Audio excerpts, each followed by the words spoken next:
Olá você! Tudo bem?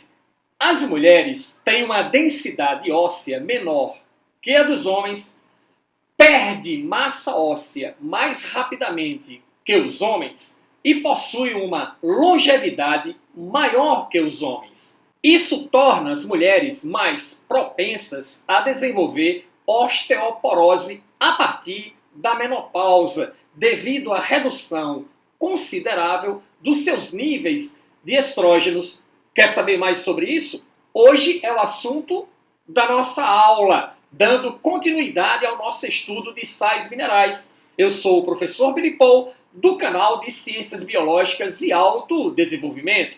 Após a vinheta, sais minerais, parte 2, especialmente para você. Vamos lá?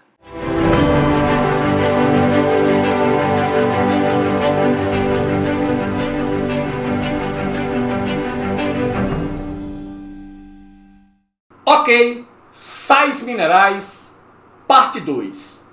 Hoje vamos discutir todos os detalhes importantes sobre esses cofatores essenciais para o bom funcionamento das enzimas e do metabolismo do nosso organismo. Beleza? Ainda não é inscrito no canal? Se inscreva e ative as notificações. Professor, sais minerais, por onde começar? Muito bem. Vamos começar analisando dois sais extremamente importantes, que são muito incidentes em provas, que é o sódio e o potássio, que está relacionado com algo que nós conhecemos muito bem, que é a bomba de sódio e potássio no transporte ativo com gasto de ATP. Mas vamos lá. Sódio e potássio. Na+, sódio, importante no impulso nervoso, importante no equilíbrio osmótico, principal cátion extracelular, ok? As células, de um modo geral, que necessitam de sódio e potássio, trabalham com hipertonia de sódio no meio extracelular, hipertonia de potássio no meio intracelular. E aí vamos falar sobre o potássio, também relacionado ao impulso nervoso, também relacionado ao equilíbrio osmótico, principal cátion intracelular, ok? Como acabamos de falar, hipertonia de sódio em meio extra, hipertonia de potássio em meio intra. E aí, já que falamos sobre os principais cátions extra e intracelulares, não custa nada fazer uma observação sobre o principal ânion extracelular, que é o cloro, o principal ânion intracelular, que é o fosfato. Fontes: sal de cozinha, e o excesso leva à hipertensão, porque o sódio provoca forte retenção de água. Retenção de água significa aumento da volemia plasmática do sangue, consequentemente sobe a pressão arterial. Fontes de potássio: carnes, leite, frutas, como por exemplo a banana, que é muito conhecida por ser uma fonte considerável do íon potássio. Particularidades sobre sódio e potássio: são importantes no processo de síntese de proteínas, porque participa na formação de subunidades dos ribossomos, que é a organela específica que executa essa função, e também executam atividades importantes a nível de respiração celular em termos mitocondriais, a nível de mitocôndria. Aqui a gente tem um esquemazinho demonstrando para você a bomba de sódio e potássio. Aqui a gente vê a membrana plasmática celular com suas cadeias de fosfolipídios, né, face externa e face interna, e aqui nós temos uma proteína específica, proteína denominada de ATPase, que são as proteínas que participam do transporte ativo a nível de sódio e potássio. ATPase, porque elas utilizam ATP, são proteínas específicas ou enzimas específicas que gastam ATP como fonte energética.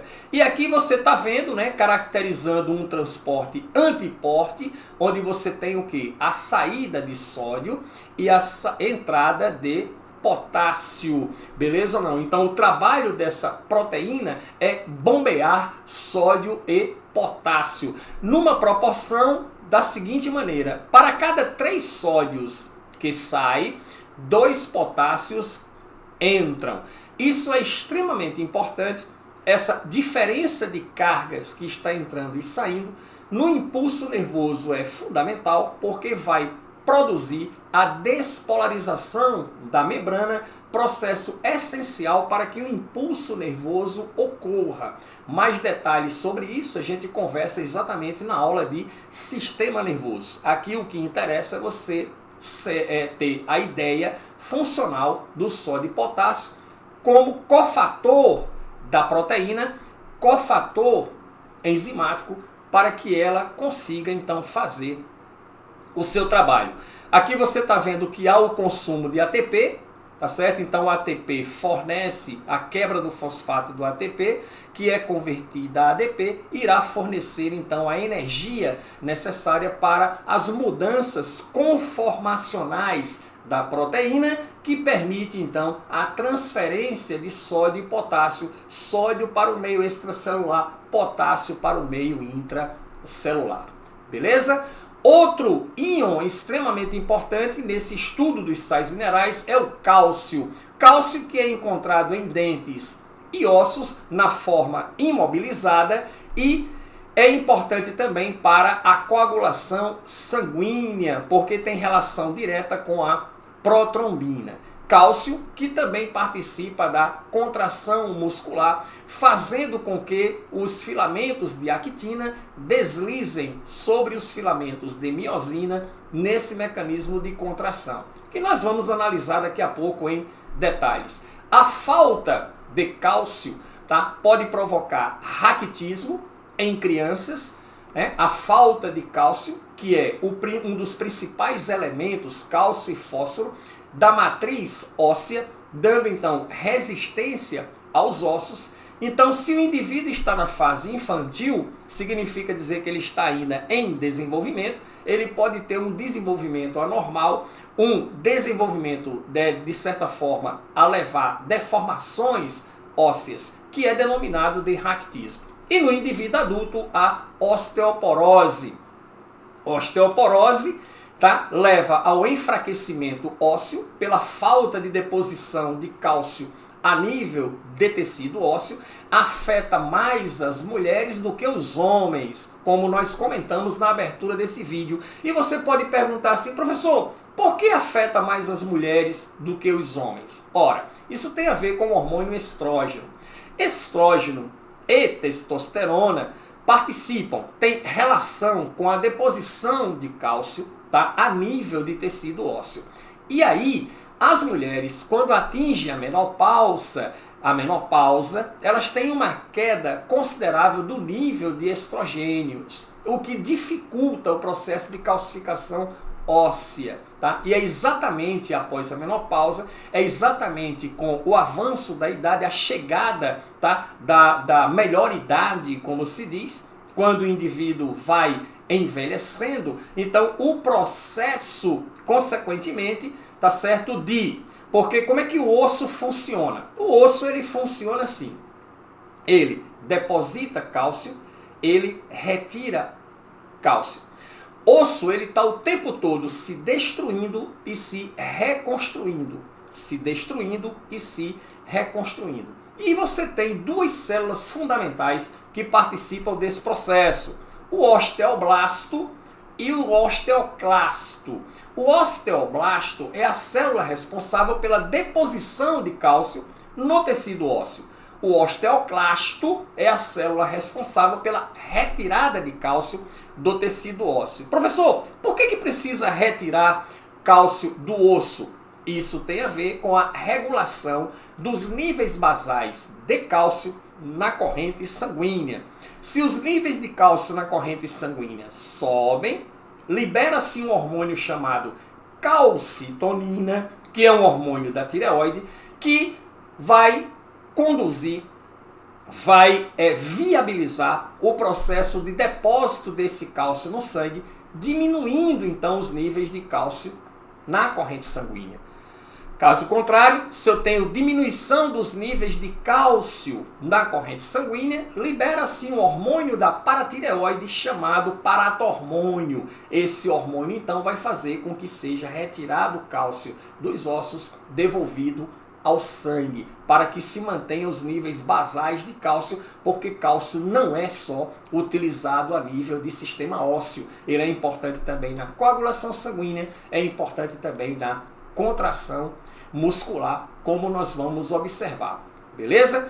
E aí, a falta de estrógeno a partir da menopausa, na mulher, dificulta esse processo metabólico de deposição de cálcio a nível de tecido ósseo, enfraquecendo o osso, caracterizando então a osteoporose, beleza? Fontes de cálcios, vegetais e laticínios. E uma observação importante que você não pode esquecer, que a vitamina D é extremamente importante na absorção desse sal mineral a nível de tecido ósseo, beleza?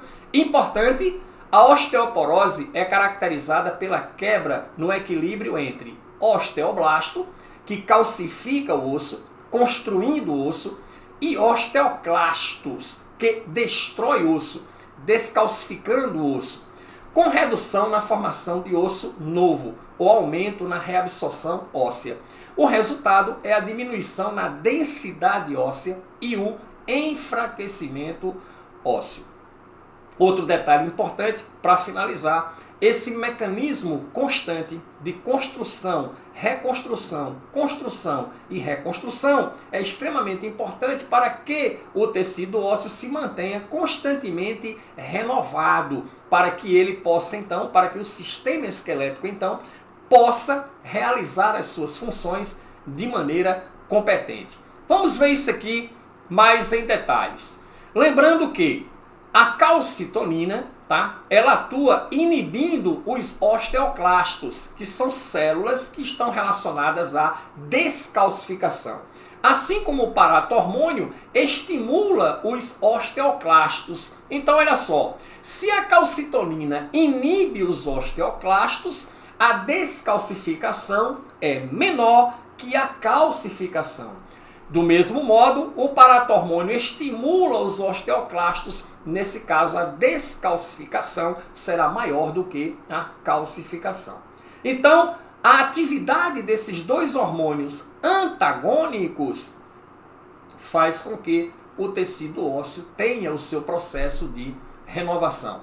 Professor, como esse mecanismo ele funciona? Aqui você tem o cálcio a nível de corrente sanguínea. Então, se os níveis de cálcio na corrente sanguínea sobem, os osteoblastos, vale salientar que entra nesse mecanismo aqui a vitamina D, o colecalciferol, esses osteoblastos então irão pegar esse cálcio aqui e introduzir no tecido ósseo, na forma de CaCO3, carbonato de cálcio. O cálcio que está no tecido ósseo, ele não está livre.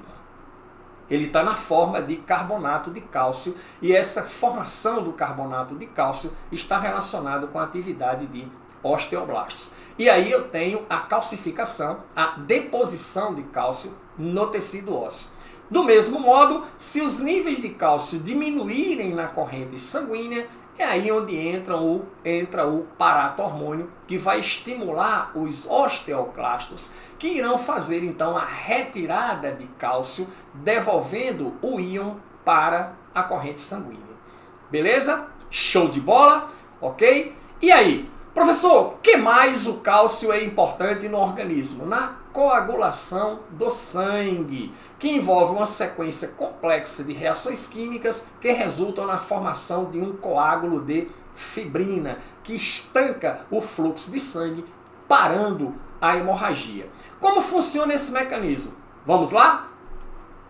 Tecidos lesionados, aglomeração de plaquetas leva a tromboplastina. Então você percebe o seguinte, a tromboplastina é uma enzima específica que converte a protrombina, que é o fator 8 de coagulação, produzido a nível de fígado, ok? Com a participação de vitamina K. A protrombina, que é uma proteína plasmática, olha lá, através de cálcio, tá certo ou não? Cálcio plasmático na protrombina, ela será convertida então em trombina, através de uma reação química que é viabilizada pela tromboplastina.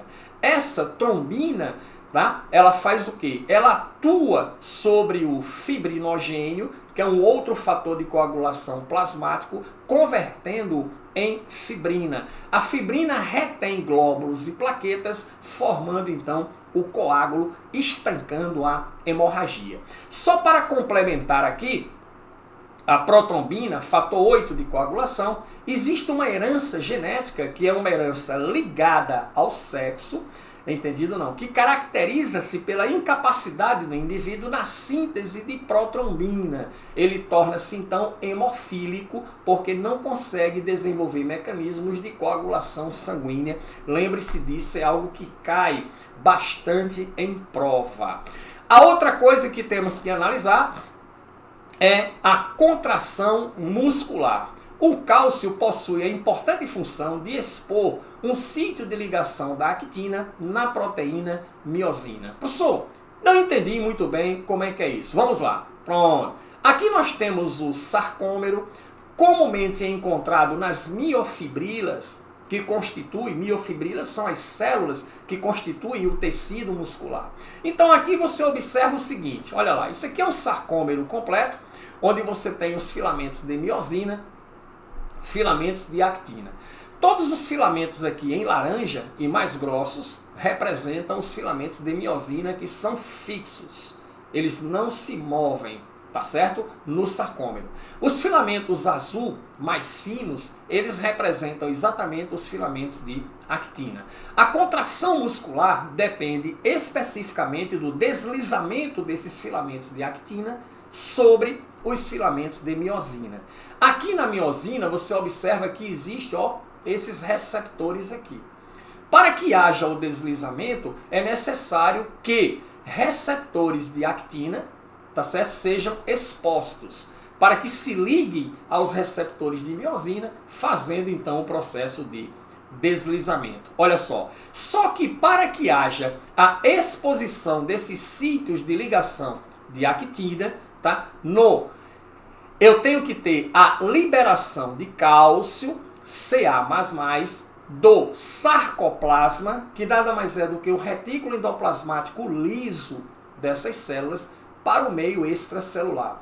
Quando isso acontece, esse cálcio ele se liga a receptores específicos de cálcio na actina, fazendo a exposição dos seus sítios de combinação, que ao se ligarem, ao se conectarem com os sítios de ligação da miosina, promove então o deslizamento, tá certo, desses filamentos aqui, provocando a contração. Aí, após essa contração, eu tenho a ativação da bomba de cálcio, tá certo ou não? A bomba de cálcio está relacionada a proteínas específicas que são encontradas na membrana plasmática, ou na membrana que formam o retículo sarcoplasmático ou retículo endoplasmático liso. Sarcoplasmático é o nome que se dá a esse retículo nessas células. E aí, pega-se o cálcio, tá certo ou não? Retorna-o para o interior do lúmen desse retículo. Consequentemente, os sítios de ligação de actina, eles são recolhidos, fazendo com que a fibra deslize para o seu ponto de relaxamento. Beleza? Então é assim que vai funcionar o mecanismo na contração muscular, e aí você percebe a importância do cálcio dentro desse processo. Beleza? Continuando, outros sais importantes, eu tenho o ferro. Sódio e potássio, cálcio, ferro representa o grupo de sais minerais que você tem que conhecer em detalhes. São os mais explorados a nível de prova. O ferro é o seguinte, você pode ter o ferro mais 2, que é o ferroso, você pode ter o ferro mais 3, que é o férrico. Componente da hemoglobina. Então, sempre quando a gente pensa em ferro, a gente pensa em hemoglobina, que é exatamente a proteína responsável pelo transporte gasoso, tá certo? E o F2+, ele tem grande afinidade pelo oxigênio e pelo CO2, tá certo ou não? E isso é o que permite a troca gasosa, tá? O ferro, a hemoglobina, se liga ao oxigênio a nível pulmonar, se dissocia desse oxigênio a nível tecidual, se ligando a um percentual razoavelmente pequeno de CO2 a nível tecidual, se dissociando desse CO2 a nível pulmonar. Beleza? Então essa é a função da hemoglobina e é necessário o ferro como cofator específico dessa proteína. Também é fundamental para a respiração celular porque o ferro também é componente dos citocromos. Professor, o que são os citocromos? São as proteínas transportadoras de elétrons na cadeia respiratória mitocondrial. A falta de ferro leva à anemia ferropriva, né? Privação de ferro, também chamada de ferropênica. Isso significa que, na falta de ferro, a síntese de eritrócitos fica comprometida, né? Eritrócitos glóbulos vermelhos, devido à falta de hemoglobina. Deficiência de hemoglobina, olha lá, menos hemoglobina significa menos hemácias. Menos hemácias, menos transporte de oxigênio, menos oxigênio, mais cansaço. Tá? O oxigênio é extremamente importante para o metabolismo energético. Então, sem ele, você se sente cansado, se sente asfixiado.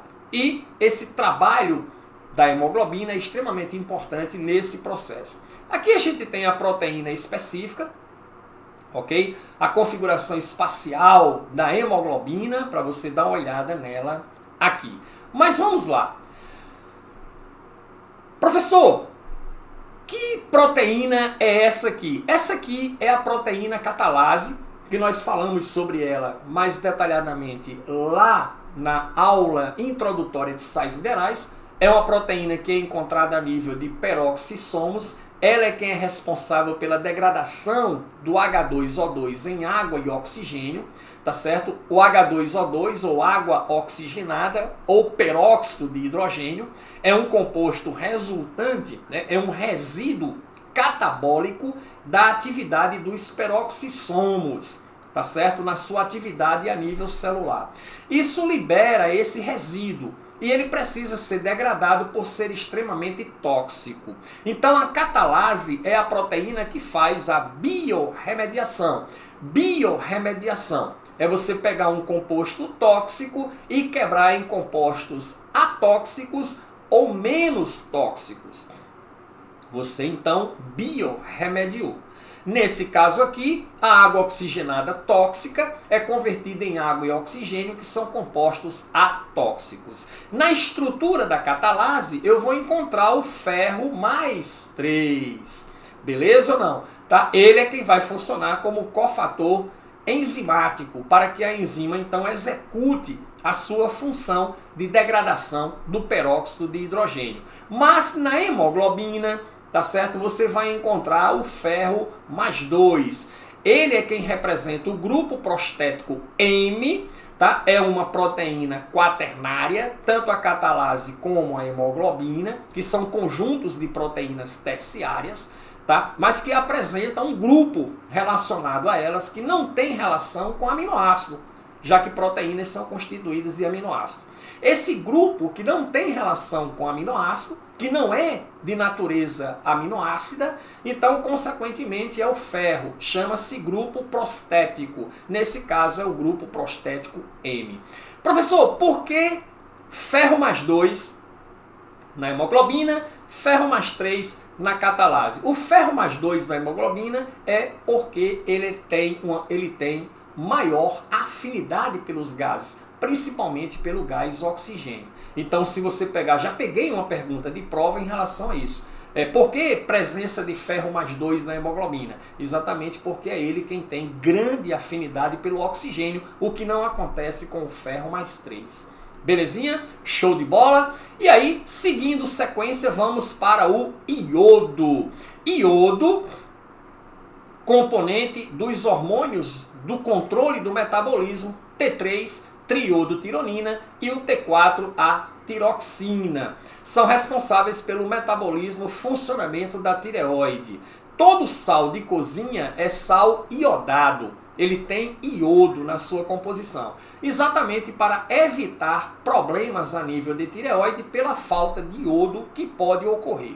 Então o iodo é o sal mineral extremamente importante para a formação desses hormônios. Esses hormônios são responsáveis por acelerar ou retardar o metabolismo celular. Por quê? Porque eles têm interferência direta na respiração das células a nível mitocondrial. E aí você pode ter situações importantes relacionadas ao iodo, que é o hipotireoidismo, que é representado pela hipoatividade da glândula tireoide, retardando o metabolismo e produzindo como efeito clássico o chamado bócio endêmico, assim como o hipertireoidismo, que é caracterizado pela hiperatividade da glândula tireoide, acelerando consideravelmente o metabolismo e provocando um sintoma clássico que é chamado de bócio exoftálmico. O bócio endêmico nada mais é do que um pescoço muito inchado, muito volumoso, porque a glândula ela tende a inchar. Professor, por que no hipotireoidismo a tireoide incha, ela hipertrofia? Porque existe um hormôniozinho hipofisário, que é um hormônio que estimula o funcionamento da tireoide.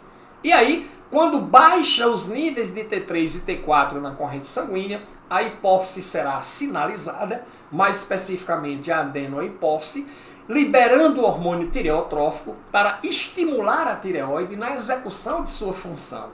A tireoide vai se esforçar para produzir os hormônios, mas não está produzindo porque está faltando iodo. O esforço que a glândula começa a fazer para cumprir a sua função faz com que ela hipertrofie de forma considerável, ok? Então, nesse caso aí, você tem o chamado bócio endêmico. Olha lá. Aqui você vê a imagem do bócio endêmico, olha só como é que ficou o pescoço dela. Aqui você tem, olha só, a cirurgia para a retirada da... Olha só como ficou, tá certo? A glândula tireoide dessa paciente. Essa glândula será então retirada devido a esse processo tão grande de hipertrofia. E ela vai passar a tomar via medicamentosa os hormônios tireoidianos para que o seu metabolismo fique controlado. E aqui você vê o bócio exoftálmico, olha só, glóbulos oculares extremamente salientes, tá certo? Isso aqui exatamente provocado a nível de hipertireoidismo, beleza? Outros sais extremamente importantes, aí você tem o fósforo. Fósforo forma fosfolipídios, componente importante das membranas plasmáticas celulares. Fósforo também é componente dos ácidos nucleicos, DNA e RNA. Fósforo também é componente na formação da molécula de ATP e seus derivados, ok? Você tem também o flúor, que é importante para o esmalte dentário, porque forma a hidroxiapatita. Entendido ou não? A hidroxiapatita, tá? É um composto básico que forma o esmalte dos dentes, extremamente sensível à acidez. Por isso que a fermentação lática na cavidade bucal danifica os dentes, provocando a cárie, porque a hidroxiapatita é muito sensível a meio ácido. E o flúor participa da composição desse componente.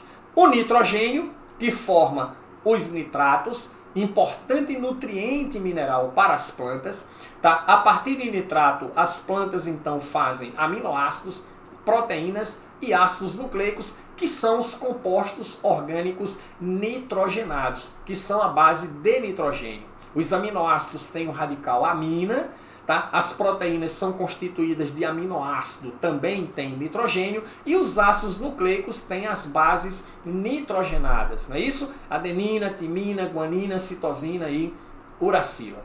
Temos também o manganês, que é responsável como cofator enzimático nas enzimas que participam do processo de fotólise da água, que é a quebra da molécula de água, quebra utilizando luz nas reações químicas de fotossíntese. O magnésio, que é componente importante na formação de clorofila. Ferro na hemoglobina, magnésio na clorofila, importante para as coenzimas e importante também para o metabolismo de cálcio e potássio. Temos o cloro está na formação do HCl, que é o ácido clorídrico, um componente importante para acidificar o suco gástrico. Então o cloro participa direto da sua formação. O cobalto, componente da vitamina B12, também conhecida como cobalamina, a vitamina que está relacionada com o sangue.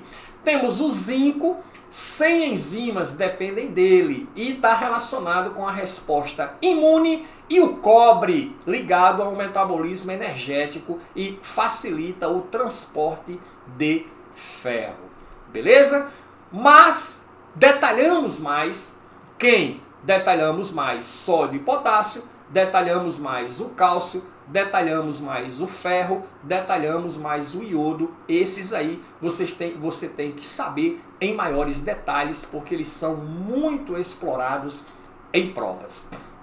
Beleza? Passe na descrição do vídeo, baixe o biomap da aula para você revisar. Legal. Baixe também as 2 listas de bioese para que você possa exercitar os conteúdos aprendidos. E nos encontraremos na próxima aula. Até lá!